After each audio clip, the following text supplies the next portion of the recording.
తండాకి హైదరాబాద్ నుంచి 10 కమ్యూనిస్టు పార్టీల తరఫున ఈ ప్రాంతంలో ఏం జరుగుతూ ఉన్నది, మొత్తం ఇవాళ లగచర్ల అనేటువంటి ఈ ప్రాంతము ఒక్క వికారాబాద్ జిల్లాకే పరిమితమే లేదు, తెలంగాణ రాష్ట్రానికే పరిమితం లేదు. ఇవాళ దేశమంతా లగచర్ల గురించి మాట్లాడుకునే సందర్భంలో ఏం జరుగుతుందనేటువంటి విషయాన్ని పరిశీలించడం కోసం హైదరాబాద్ నుంచి ఇవాళ పొద్దున్న 9:30కు 10 కమ్యూనిస్టు పార్టీలు బయలుదేరి వచ్చినాయి. సిపిఎం రాష్ట్ర కార్యదర్శి తమ్మినేని వీరభద్రం గారు వచ్చారు. సిపిఐ రాష్ట్ర కార్యదర్శి వర్గ సభ్యులు కామ్రేడ్ పశ్య పద్మ గారు వచ్చారు. అట్లాగే సిపిఐఎంఎల్ న్యూ డెమోక్రసీ గోవర్ధన్ గారు వచ్చారు. సిపిఐఎంఎల్ న్యూ డెమోక్రసీ ఆకుల పాపయ్య గారు వచ్చారు. సిపిఐఎంఎల్ మాస్ లైన్ పార్టీ రాష్ట్ర నాయకులు కామ్రేడ్ రమక్ వచ్చారు. అట్లాగే ఆర్ఎస్పి రాష్ట్ర కార్యదర్శి జానకిరాములు గారు వచ్చారు. ఎంసిపిఐయు రాష్ట్ర కార్యదర్శి రాష్ట్ర నాయకులు వనం సుధాకర్ గారు వచ్చారు. ఎస్యుసిఐసి రాష్ట్ర కార్యదర్శి మురారి గారు వచ్చారు. సిపిఐఎంఎల్ లిబరేషన్ రాష్ట్ర కార్యదర్శి రాజా రమేష్ వచ్చారు. అట్లాగే సిపిఐఎంఎల్ నాయకులు ప్రసాద్ అన్న వచ్చారు. మేమందరము అన్ని గ్రామాలు తిరుగుతూ ఇక్కడ ఏం జరుగుతుందనేటువంటి వచ్చాము. అలాగే సిపిఐఎం రాష్ట్ర నాయకులు కేంద్రంలో ఉండేటువంటి డీజీ నరసింహారావు గారు, మిగతా పార్టీలకు చెందినటువంటి అందరూ నాయకులు కార్యకర్తలు ప్రజా సంఘాలకు సంబంధించిన వాళ్ళు హన్మేష్ గారు ఈ పక్కనే వచ్చారు. ఎస్ఎల్ పద్మ గారు వచ్చారు. మన విజయలక్ష్మి పండిట్ గారు వచ్చారు. చాలామంది ఈ ప్రాంతంలో తిరుగుతున్నాము. ఏం జరుగుతుంది అనేటువంటి విషయం మీద ఒక్కొక్కరు 2-3 నిమిషాలు మాట్లాడతారు.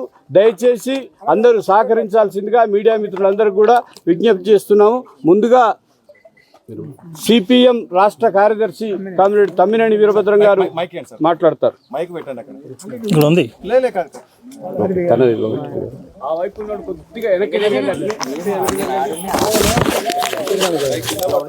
డీజీ గారు ఇట్లా వెళ్ళడం దగ్గర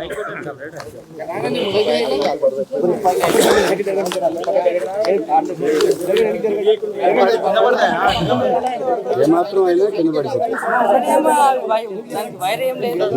ఉదయ్ లేడా?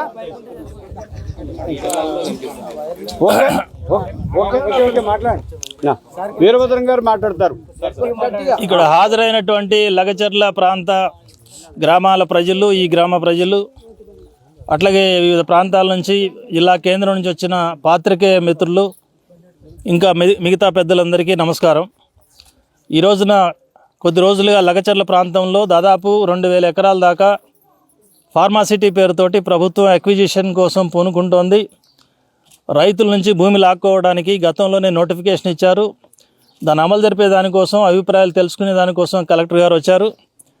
ఆ వచ్చిన రోజున తమ భూములు పోతున్నాయనే ఆక్రోషంతో, ఆవేదనతోటి, బాధతోటి రైతులు ప్రశ్నించడానికి పూనుకున్నప్పుడు కలెక్టర్ గోబ్యాక్ అనే నిరసన వ్యక్తం చేసినప్పుడు, ఆ నిరసన వ్యక్తం చేయడం అనేది హక్కు. అందులో ఏవైనా ఒకరిద్దరు చేసుకున్నారా, చేసుకుంటే చాలా తప్పది, దాన్ని మేము కూడా ఖండిస్తున్నాం. కానీ అదే సందర్భంలో వాళ్ళు సంయమనం కోల్పోయి కేసులు పెట్టి ఆ తర్వాత రోజులంతా పోలీసులు మూకుమ్మడిగా దాడి చేసి ఈ గ్రామాల ప్రజలందరినీ భయభ్రాంతులను చేశారు. అర్ధరాత్రి వేళ తలుపులు కొట్టి, తలుపులు తీసి, కరెంట్లు తీసేసి, నెట్ బంద్ చేసి, చిన్నపిల్లలను చూడకుండా చదువుకున్న ఆడపిల్లల మీద కూడా తాకరాని చోట తాకుతూ చాలా అసభ్యకరమైన దాడి చేశారని చెప్పి ఇక్కడ స్వయంగా బాధితులు చెప్తున్నారు. ఇప్పటి వరకు వాళ్ళు చెప్పిన విషయాలని మీరు కూడా విన్నారు. ఈ అఘాయిత్యాన్ని మా పార్టీల తరఫున, సిపిఎం పార్టీ తరఫున నేను తీవ్రంగా ఖండిస్తున్నాను. ప్రభుత్వం వెంటనే క్షమాపణ చెప్పి ఈ మొత్తం ప్రజలకు న్యాయం జరపాలని కోరుకుంటున్నాం. ప్రజలు కోరుకున్నట్టుగా 2013లో ల్యాండ్ ఎక్విజిషన్ చట్టంలో ఉంది, పార్లమెంట్ ఆమోదించిన చట్టం. ప్రజల ఆమోదం లేకుండా 2 పంటలు పండే భూముల్ని అక్రమంగా లాక్కోవడం అనేది చట్టానికి విరుద్ధం. ఆ చట్ట విరుద్ధమైన చర్యలు ఇక్కడ అమలు జరగడానికి లేదు. ఈ ప్రాంతంలో భూమి 1 ఎకరం కాదు కదా, 1 సెంటు కూడా ప్రభుత్వం తీసుకోవడానికి వీల్లేదు అని చెప్పి మేము మీ తరఫున మాట్లాడటమే కాదు, ఈ రోజున ప్రెస్ ముందు చెప్పడమే కాదు, మీ కోరిక సాధించేదాకా మీ వెంట ఉంటే ఎర్ర జెండాలు చివరిదాకా మీతో ఉండి పోరాటం చేస్తాయని చెప్పి మీ అందరికీ, ఈ తండా అమ్మల అక్కలకి పెద్దలందరికీ కూడా మేము హామీ ఇస్తున్నాం. మీరు ధైర్యంగా ఉండండి, ఖచ్చితంగా మీ తరఫున పోరాడతామని చెప్పదలుచుకున్నాం. రెండో విషయం, దీన్ని రాజకీయం చేయడానికి ప్రయత్నం చేస్తున్నారు. కాంగ్రెస్ పార్టీ అని, టీఆర్ఎస్ పార్టీ అని రకరకాల వాదనలు తీసుకొస్తున్నారు. టీఆర్ఎస్ పార్టీ వాళ్ళు కుట్ర చేసి సురేష్ అనే నాయకుడిని ముందు పెట్టి కలెక్టర్ గారిని మభ్యపెట్టి ఊళ్ళోకి తీసుకొచ్చారని, కొట్టించారని. కానీ ఇక్కడ ప్రజలు ఏం చెప్తున్నారు? ఎక్కడో దుద్యాల్లో పెట్టారు ఎంక్వైరీ, దుద్యాల్లో కాదు, ప్రజలందరూ ఇక్కడ ఉన్నారు, ఈ తండాలో ఉన్నారు. కాబట్టి కలెక్టర్ గారు ఇక్కడ రావాలంటే కలెక్టర్ గారు మంచి మనసు ఉన్న మనిషి కాబట్టి ఆ కోరికను అంగీకరించి తనంతట తానుగా వచ్చారు. కొంత ఆవేశపడి కొంతమంది వ్యవహారం చేసినప్పటికీ కలెక్టర్ గారు ఖండిస్తూ అది దాడి అనకండి, ఎక్కువ పదజాలం వాడకండి, సామరస్యంగా పరిష్కారం చేద్దామని కలెక్టర్ అప్పుడు చెప్పాడు, ఇప్పుడు చెప్పాడు, పత్రికలు కూడా రాశారు. వాస్తవం ఇదైతే ప్రభుత్వ వర్గాలు, మంత్రులు కొంతమంది దీన్ని దాడిగా చిత్రీకరించి ఇది టీఆర్ఎస్ వాళ్ళు కుట్ర చేస్తున్నారని ఈ రకమైనటువంటి రాజకీయం చేసే ప్రయత్నాన్ని కూడా మేము తీవ్రంగా ఖండిస్తున్నాం.